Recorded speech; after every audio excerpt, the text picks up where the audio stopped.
classes. Students have never even used a ruler. Well, the thing is, the right stuff rode the moon, but the geeks and the misfits and the kids with labels built the stuff. I'm saying it absolutely seriously. I've been down in NASA. How about somebody with Tourette's designing a launch pad that's going on right now? Now, my grandfather was the co-inventor of the autopilot for airplanes. That's my grandfather on my mother's side. Now, my great-grandfather had a wheat farm in Grandin, North Dakota. That is named after my great-grandfather. And he had really nice championship short-horn cattle. And my grandfather had to really tinker to figure out how to make the autopilot work. And he worked with a guy named Andrew Nickian, who was probably autistic. He was really weird. And he came up with this really crazy idea of three little coils to sense the magnetic field. Everybody in aviation thought it was nuts. But they tinkered and tinkered in the loft of this building where they fixed electric trolley cars until they got it to work. You see, that's perseverance. You know, there's people with autism all through history, lots of other labels. The thing that worries me is some people think, oh, let's cure autism. Well, if you cured it, maybe you're going to get rid of Einstein, just that simple. See, the problem that you got, well, we've got some teenagers that don't know how to connect a garden hose, but I'm sure that's not true here. You know how to hook up the hydraulic ones, too. You know, a lot of things. But the autism spectrum goes from somebody who can never learn to dress themselves to somebody like Steve Jobs or Einstein. It's a very, very big spectrum. Now, when I was a little kid, I had no speech until age 4. I got into really good early therapy. If you got little kids that aren't talking, you gotta start working with them and start working with them right now. Teach them their words. Always give the child opportunity to use their language. Don't speak for them. Say, I use your words. And you gotta give them time to respond. Brains that are different, a little bit slow processing speed. Another thing that was done with me as a very young child was lots of emphasis on learning how to wait and take turns in games. That's another thing, really important to teach them. Well, little kids really like real activities. You know, maybe these slides aren't even appropriate for this part of the country because you live doing hands-on things. But you get in other places in the cities, you've got kids growing up today that have never used a tool. And some of the schools really emphasize the academics, but they've taken out the cooking, the sewing, the woodworking, the art, the theater, the school play, auto shop.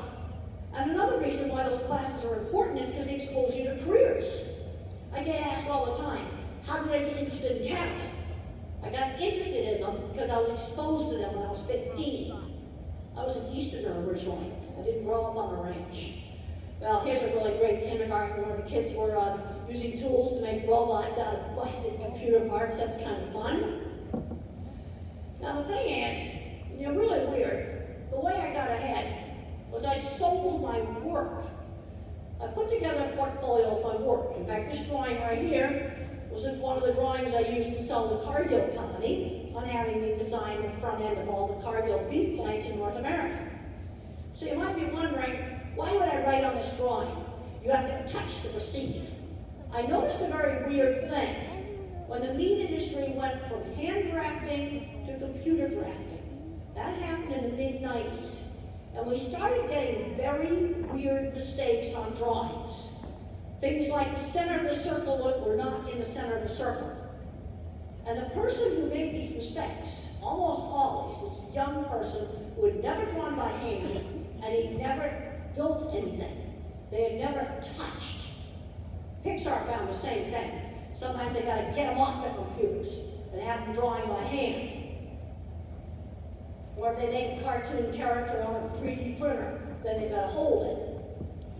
Oh, it was so exciting getting to go down to Cape County, watch a real SpaceX launch. Oh, it was absolutely so much fun. I got to go in the vehicle assembly building. I got to go on the roof. I wasn't supposed to go on the roof, but I did. And it was really fun. And I got really emotional going to Cape Kennedy. Now, this is my generation. You know what, the next generation, you're going to have things like quantum computing, artificial intelligence. And I loved model rockets as a child. And the thing that made me really sick when I looked up the model rockets today is you can buy them already made. It's not the point. We used to build our own rockets. And there's the launch right there. I had just gotten my new iPhone. All these pictures I took with my iPhone. I was pretty impressed with the camera. Okay. Now, another thing I loved to do when I was a kid is I tinkered and I made kites. I like to make all kinds of stuff.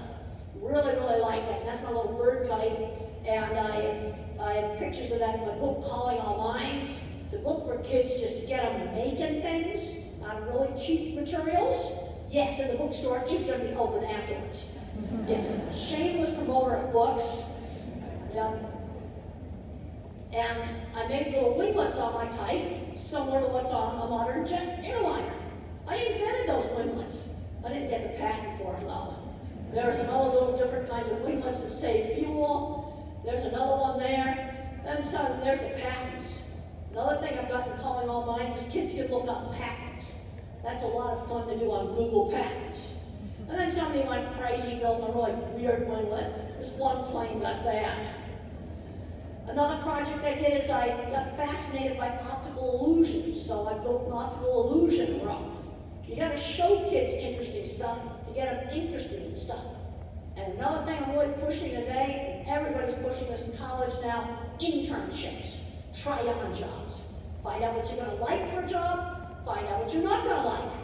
What we've been finding is you take undergraduates and you take them over to the big JDS plant, really, and 2 out of 3 really like it.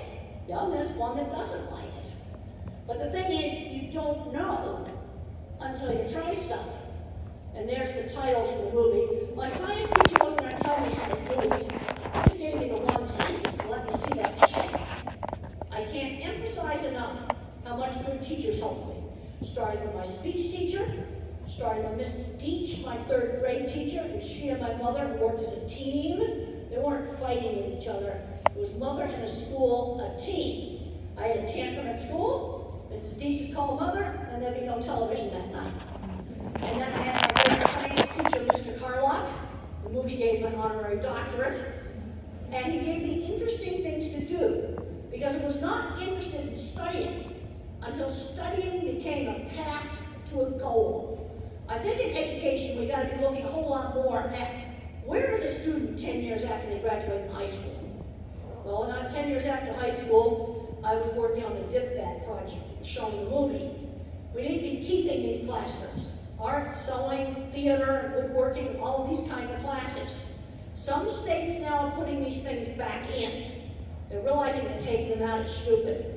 Because if you go in the future, auto shop, aircraft mechanic, theater, these jobs are not going to get replaced by artificial intelligence. And you know what I saw the aircraft mechanic do today? The little maintenance issue on the plane, the ice drawer wouldn't stay closed. And when it opened, it blocked the exit door. So he had to do a very careful, very artistic taping job of the ice drawer, and then sign up on it. Then it would not open and block the exit door. I got to watch all that this morning. Oh yeah, they'll get that fixed. Okay. Now the thing about the hands-on classes is they foster scientific success. A Nobel Prize winner in science was 50% more likely to have an arts and crafts hobby than just a regular science in the scientists in the Science Association. Hands-on things matter. Today I toured your horse equine center, really beautiful. Getting students out, working with animals, doing hands-on things is really important. When I was in high school, I didn't do any studying, but boy, I cleaned a lot of horse stalls. In 9th grade, I got kicked out of 9th grade for fighting out of a large girls' school. I got bullied and I was teased and called all kinds of names. And the only place I was not bullied was the specialized interests, like horseback riding, model rockets, electronics. Kids that are different will get friends through shared interests. So I went to this special school, and for 3 years, it was a school of horse farm management. Parents weren't that happy about that. But one of the things is, I learned how to work. This is a big problem I'm seeing with a lot of kids labeled autistic and other kind of labels. They're getting too baby, they're not learning working, they're not learning skills like shopping and things like that. Now, we do need to be careful about the jobs with too much multitasking. McDonald's super big lunch rush, bad choice. Farm equipment store, excellent choice. Because you're going to work individually with each customer, and the person with autism will be a valuable member of the team because they will know every piece of equipment in that store and everything about it. Now, a lot of grandparents are coming up to me and figuring out that they were on the autism spectrum when the kids get diagnosed. So why does grandpa or grandmother have a job?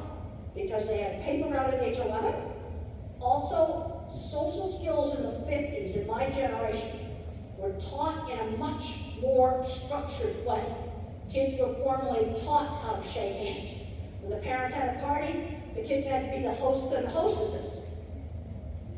Shake hands with the guests. You know, a lot of these granddads had good careers, especially tech careers. Now let's look at some of the brain research. It's really pretty interesting. People with autism have a lot more people in technical careers. There's autism hot spots around the tech places in Silicon Valley. A brain can either be more thinking, or a brain can be more social emotional. Now a certain amount of this is just normal variation. You know, it's just like, you know, you've got some cattle more passive. There's one experiment that was done in cattle. It's a very interesting experiment done at New Mexico State University. They put GPS collars on cows.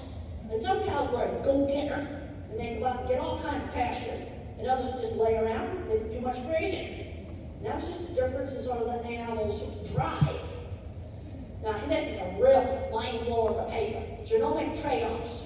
Are autism and schizophrenia the steep price for human brain? The same genes that make the brain think are the same genes that cause autism and schizophrenia. Making a big brain is kind of a messy proposition, and it sometimes doesn't always work out exactly right. In autism, you get extra brain matter in the back of the head, which can give you skills like mathematical skills, art skills, and then you shortchange the social targets.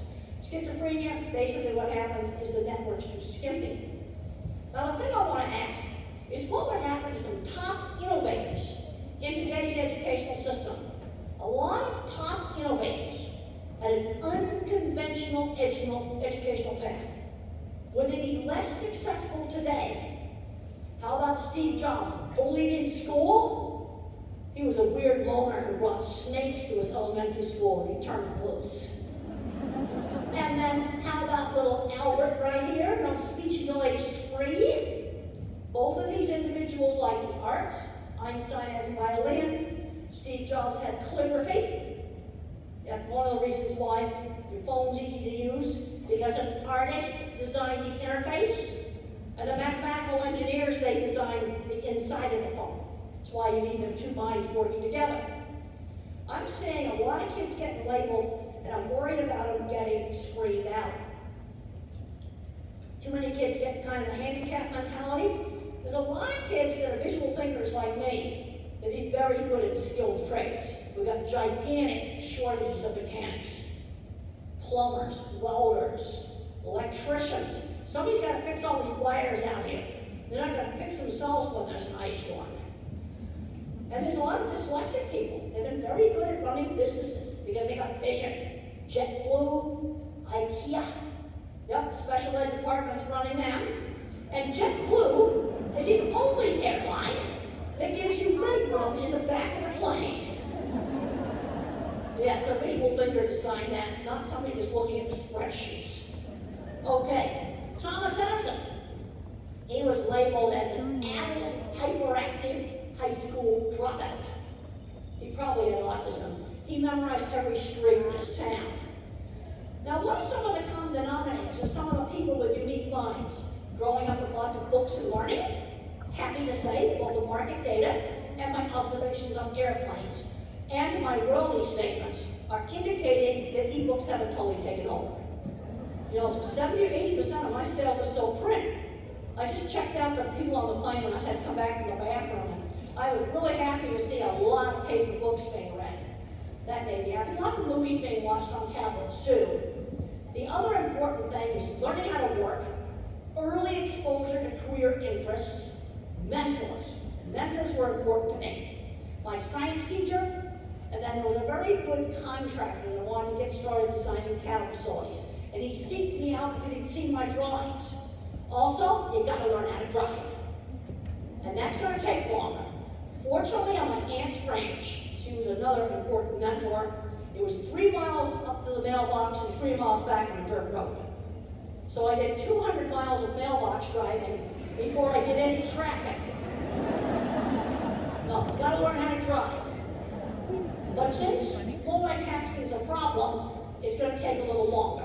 You need to practice, practice, practice, including safe places. You've got plenty of back roads here. But even in the cities, those are perfect places to practice in the cities. Deserted office parks, industrial parks on weekends. Nobody's there on Sunday. Perfect place to practice. I had favorite books. I loved a book about inventors and also a book about Black Beauty. 2 of my favorite books. This is one of my really important slides, the different kinds of minds. I'm a photorealistic visual thinker. I don't think in words. Can't do algebra. I've never passed an algebra course to this day. I got up to my 6th grade math just fine, so how did I manage to get through college? Because in '67, the required college math class was finite math, probability and statistics. Statistics, I had to have a ton of tutoring. You don't need algebra for what I do. I'll tell you what you need algebra for. Quantum computing. That'll be the next generation of computing. Look up linear algebra, quantum computing. Now, if you have the kids that are the math thinkers, that's the pattern thinker. That's not me. Thinks in patterns. You don't want to bore these kids with baby math. Maybe you need to give them the linear algebra book, see what they do with it. Maybe a geometry book. Don't make them bored with the baby stuff. And then you have the person who thinks totally in words. And one of the problems in word thinkers is they tend to overgeneralize. They say, what do I do about kids with autism? Well, what do I do about bad dogs with behavior problems? Well, that's an example of overgeneralizing. If you've got a little kid who's not talking, 3 years old, I can give you a pretty standard answer on how to work with them. But once they get older, I gotta know, can he talk? What's his problem? Being bullied? Can't read? Is he bothered by noise and sensory overload? What is his problem? But there's scientific research that shows that these different thinking types really do exist. And they're explained in detail in the book, The Autistic Brain, along with all the evidence-based and all the science. So if you're going to do quantum computing, yes, you're going to need linear algebra. Let me tell you, the Chinese are studying that really hard. Okay, get a chance to play around with the brain scanning equipment. I found out that I've got a big visual thinking circuit in my head. See, everything I think about is a picture of something. In fact, I just saw the cover of The Economist magazine that I bought this morning, and it had remember that in The Lion King, the lion is up on the top of the mountain that's looking at the moon, and this shows a panda up on the top of the mountain. China's going to be getting ahead in science. Now, our kids that are different are some of the kids that can get us ahead in science. We can't just let them end up playing video games in the basement. What I'm saying with fully verbal, smart kids labeled autism, there are 2 pathways. One where they learn how to work, they learn life skills, their abilities are, built up and enhanced, go out and get jobs, have a good career. The others get too baby, end up in the basement playing video games, not having a good prognosis. There's another one of my visual thinking circuits, and you can see the trashed out working memory in the algebra department. We have no working memory. But for the things that I do, designing things, I don't need working memory. But no, that's the wrecked algebra department. Okay, this is what Thomas Edison had to say about mathematics. I'm not a mathematician. You can always hire some mathematicians, but you can't hire me. And then I've got the evidence-based, the different kinds of thinking. Now, let's look at where we need visual thinkers in engineering. Got an aviation example here. Maybe before I go into aviation, let's think about the Fukushima nuclear power plant. When I found out why that burned up, I couldn't believe it. It was a monumental, colossal visual thinking mistake. And what I've learned is the engineers, they don't see it. They don't see it. And when they live next to the sea, they're putting an electrically operated emergency cooling pump in a non-waterproof basement. Might be a really bad idea. That's what happened. Watertight doors would have saved it. The problem is that the mathematician doesn't see the water going in there. They try to calculate it. So let's look at this introductory engineering question presented to classes at Texas A&M University. And heavy toolbox, I'm seeing, I know those great big red Craftsman things you see in the auto shop, big and heavy. Somebody drops that onto the wing of an airplane that's in the Boeing aircraft factory. And the Boeing engineer who was visiting asked the students, what would you do? Don't overthink this one, it's a real simple. Maybe if you look at the airplane, that big Craftsman toolbox slammed down on that wing, what would you do? You throw the part of it, that's what you do. That's the correct answer. You know, when kids were doing more hands-on things, 90% of the students got it right. Today, the mathematicians have only about 60% of the students get it right. No, you throw away the stressed part. Now I'm visualizing taking the stressed part out of the parking lot. We're going to run over it with some really heavy equipment because I want to make sure it doesn't get used. I'm going to destroy that part too. Okay, I'm worried that our educational system is screening out us visual thinkers. You need us to prevent messes like the Fukushima nuclear power plant meltdown. All right, how about this? Emergency Airworthiness Directive. I managed to find this online for the Boeing 37 MAX 8 with anti-stall system. They didn't even call it that, because anti-stall system, what do you think that spells when you have an acronym? MAX 8 ASS, they weren't going to call the plane that. So, yes, that's what I call it. I see it at the airport. And that plane, you know, the Lion Air crash, it drove itself into the ocean.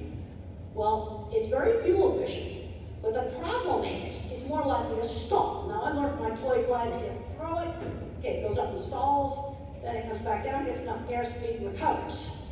Well, to prevent it from stalling, they have a system that automatically shoves the nose down if the angle of attack sensor says it's on too high an angle. One problem, angle of attack sensor broken. Telling a plane stalling when it's not. Now here's the visual thinking mistake. They never told the pilots that the plane had this computer and that if you don't know how to turn it off, the yoke doesn't work. When the Lion Air crashed 26 times, the pilot pulled back on the yoke. Now that plane should have been grounded. Other flight crews figured out how to turn it off. But the mistake is they didn't tell the pilot something so fundamental that if this thing is activated and you don't turn it off, the yoke doesn't work. That's pretty basic. You know, you pull back the yoke, the plane goes up. Yep, didn't work. See, the thing is, mathematicians calculate risk. Visual thinkers see risk. And the Emergency Airworthiness Directive said it could have possible impact with terrain. That is engineering talk for crashing. You don't like this come out and say it. But this is a visual thinking mistake. Oh, now they've got a giant lawsuit. Then the lawyers and all that gobbledygook cut into it. All they had to do is tell the pilots that if the angle of attack sensor is broken, there's two switches you push and you turn the nose wheel. It's that simple. And let me tell you, you know what Southwest Airlines official statement was the day after this happened? They said, we're really pissed at Boeing. That's exactly what they said. They've got those planes. I've been on them. There's never going to be a problem. The pilots know. It's a Boeing 37 MAX 8. I'm going to call it the MAX 8 ASS. Yep, I see it at the airport. I've been on it twice. This problem's not going to happen. It's a really good airplane. The mistake that was made was not telling the pilots a very simple thing. That somebody who visualizes can see it. I would have never made this mistake. The pilots were really angry about it. Okay, Steve Jobs was a visual thinker. It's one of the reasons why your phone is easy to use. See, this is an example of how you need the different kinds of minds working together. I can't design a nuclear power reactor. I couldn't design the airplane. But I might be able to say, you know, how about that pilot that forgets how to turn it off and keeps pulling back on the yoke? See, the engineer doesn't see it. The other thing is there's a lot of debate about the importance of humanities, and I think the connection between Steve Jobs and so-called useless programs such as calligraphy should not be ignored. Visual thinkers are needed in science. Lots of times there are problems with science in replicating experiments, and very small differences in how the methods were done. Like maybe one group shakes their cancer cells really hard like this, and another group just stirs them. That can totally change the results. So when I read journal articles, I'm really getting into methods. I really like marine innovation boot camp. What they have to do with this, they give them a pile of junk from the base and say, make a vehicle out of it. Or figure out how to make a device to count trucks just with a bunch of junk. You know who's the best at doing this? The truck mechanics. You know who's the worst at doing this? The MIT-trained mathematical engineer. You see, you need to have both. Here's what the Army people said about this. PhD engineers don't like to work outside their comfort zone. The truck mechanics were better at improvising and actually building it. You need to have both. And there's Grace Murray Hopper. Another example of uneven skills. She was horrible at Latin. She just absolutely flunked Latin, but she was really, really good at math. See, a lot of people that often have a really good skill at something, they're really good at one thing, visual thinking, I'm really good at. Algebra is like absolutely hopeless. I'm glad I could thank the educational fad people who did finite math in '67, that saved me. Now, Stephen Hawking, the famous physicist, was a pattern thinker. Here are his formulas. What's more, patterns. And mathematicians are into patterns. How about some more patterns? You got a kid that's good at math, little kid, why don't you show them these cool pictures? You can just type in the patterns in nature into Google Images. Now how about that quasi-crystalline graphene? And then there's another thing, another graphene thing. And if you align the crystals just right, you can get a superconductor at room temperature. And this stuff, I downloaded all this stuff for free off the internet. Fractals. But you know what? Do you see a pilot pulling back on the yoke? Right now, I see the tracings from the flight data recorder. They just found the voice recorder today. It's not going to be nice. I don't really want to listen to a plane scream because that's what's going to be happening on that. But you look at all these patterns. What happens to the mathematician to get lost in the patterns? Okay, there's some more nice patterns. This is what Stephen Hawking had to say about disability. Concentrate on the things your disability doesn't prevent you from doing well. And what he could do was math in his head. That's the one thing he could do well. He could also float around in the weightless airplane. That was another thing he could do really well.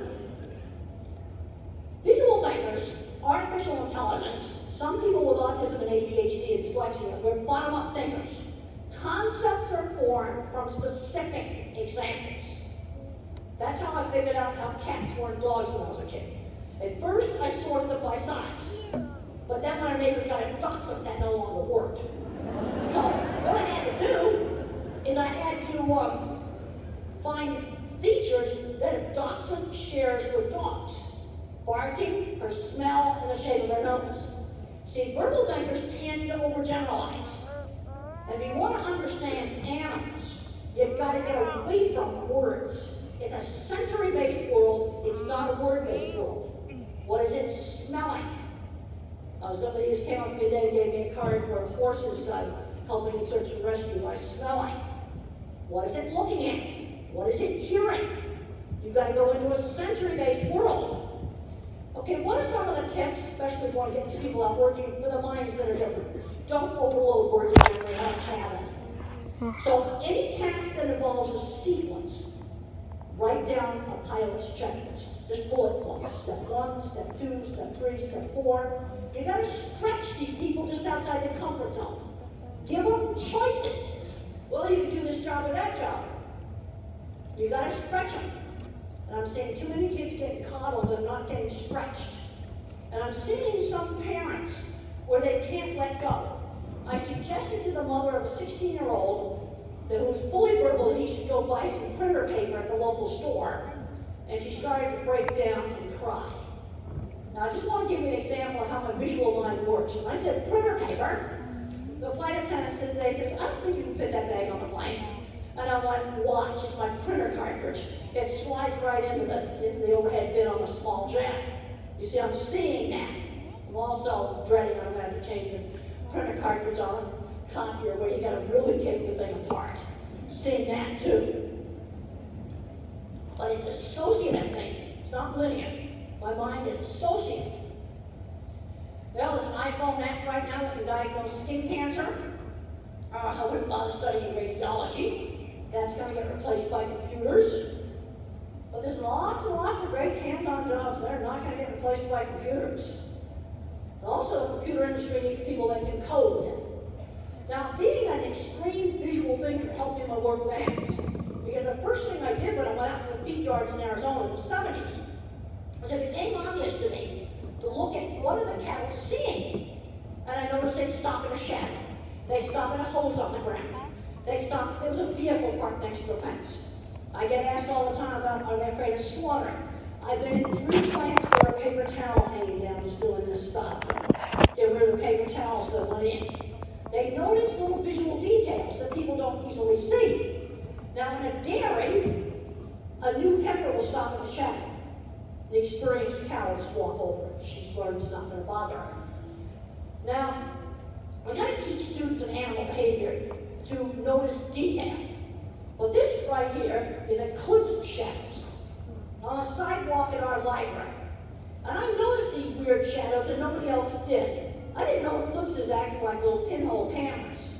But I watched probably 100 students walk over this during the eclipse that we had last year. They just didn't say it.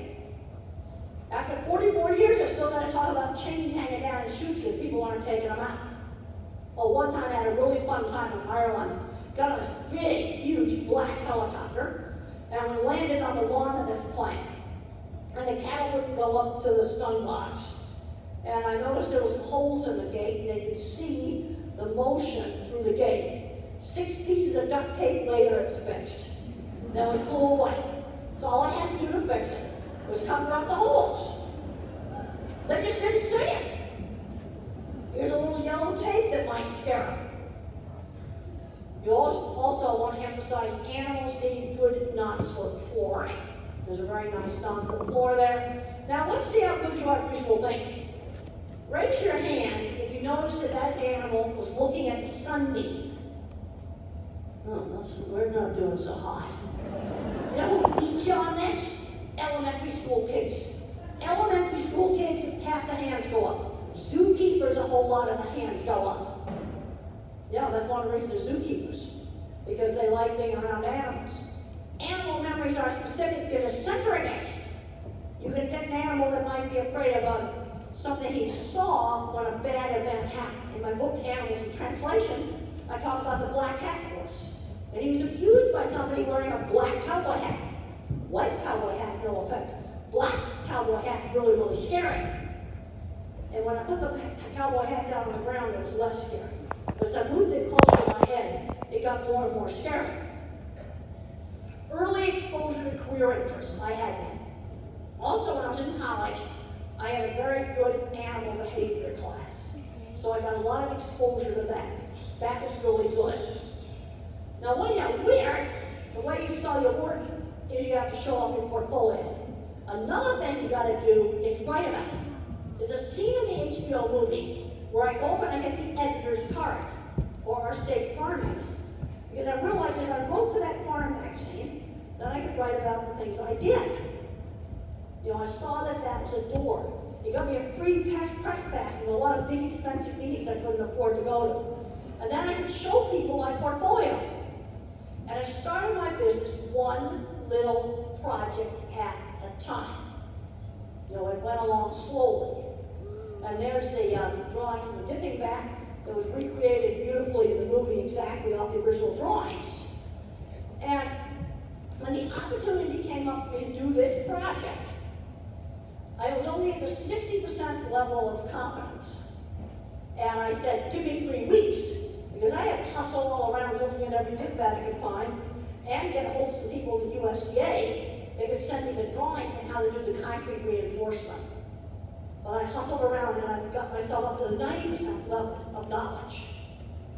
But when there's an opportunity that comes up, you need to go through that door. It's only going to be open for a second. And there's the brochure for my business. And I was living in a student apartment at the time, so I renamed the Oasis Apartments the Oasis Building, Suite 218. That sounds so much better. Well, now I've got Google Street View giving me away. But the thing I learned in showing off my portfolio is you want something that's a 30-second wow. And this is a brochure that I used in the 70s and the 80s, when I went to see customers. And then this brochure, and then some of these pictures like this, were also sent to Mr. Fielding, the head Cargill. And then I got the job to design all of the Cargill stockyards and front end. There's another original picture there. And you gotta ask, where is that student 10 years from now? And I got a very nice, very complimentary letter from a lady who taught English in China, and she says, learn to be a lifelong learner.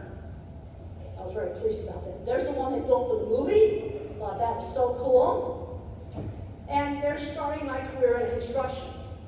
Now, when you first get out on the jobs, I'm socially not very cool.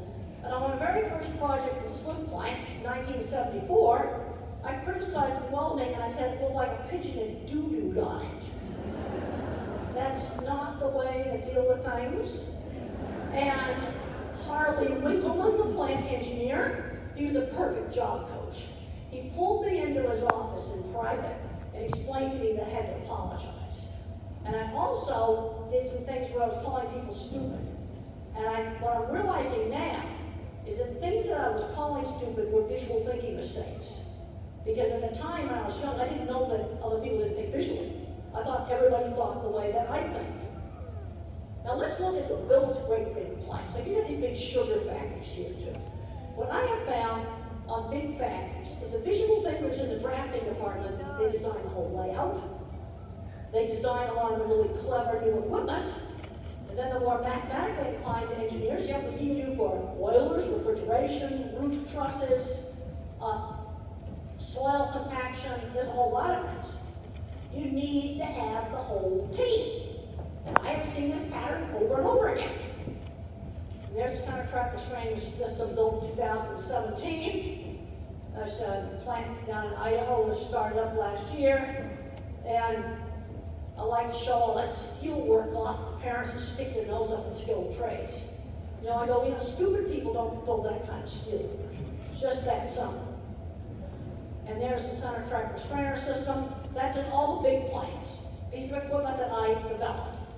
And I often get asked, what am I the most proud of? Well, this is probably the most important piece of equipment I designed, but the thing that made the most difference in improving the meat plants was a simple scoring system I developed. Yeah, there's the picture I like to call heavy metal when I'm talking to educators. Okay, this is one of the pictures that was in the portfolio that was sent to Mr. Fielding. There's another picture that was in it. You gotta just show the stuff off. 30-second wow. Half the cattle in North America at the meat plants are handling the equipment I designed. And then I also worked on developing a really simple scoring system for evaluating the performance of the meat plant and improving animal welfare. See, the trick is figuring out what do you measure. I figured out 5 simple things to measure. Now the thing I have found is that people want the magic new technology more than they want the management. But the scoring system, which is sort of like traffic rules for the meat industry, probably one of the things that made the greatest change, especially when McDonald's was enforcing it. Here's the things that I measured. I didn't tell them how to build a plant, but they had to achieve certain outcomes. Now they don't tell you how to, please don't tell you how to build a road either. But they got things like speed limits, stop signs mean stop, they measure drunk driving, texting, and seatbelts. If you just enforce those 5 things, you get mostly a public safety. So you measure these 5 things. Vocalization is really a good measure. Now I'm seeing the cattle that thought we were going to feed them, and they were vocalizing when we weren't handling. They thought we were going to feed them. But if you're handling them and you put them in a restrainer, or you're moving them and they're moving, you're doing something bad to them. But you measure these simple things. And boy, it separated out the plants that were good from the plants that were bad. In 1996, only 30% of the plants could shoot dead 95% of the cattle in the first shot. You know why they were so messed up? Busted equipment. It's management. Just sloppy management. Yes, they got McDonald's after them. Then they started doing a better job of maintaining their equipment. Now, when I learned how my visual thinking was different, it gave me insight in how people can work on problems together, how the different kinds of minds can complement each other. But that first thing you gotta do is realize that there are different ways that they think. And educators have got to not screen out the people with the different kinds of minds, because we need all the different kinds of minds. Now, we do have some microphones, and we're going to have some questions before we sign books. I always like to do some questions. Maybe they can fix these lights on next guys.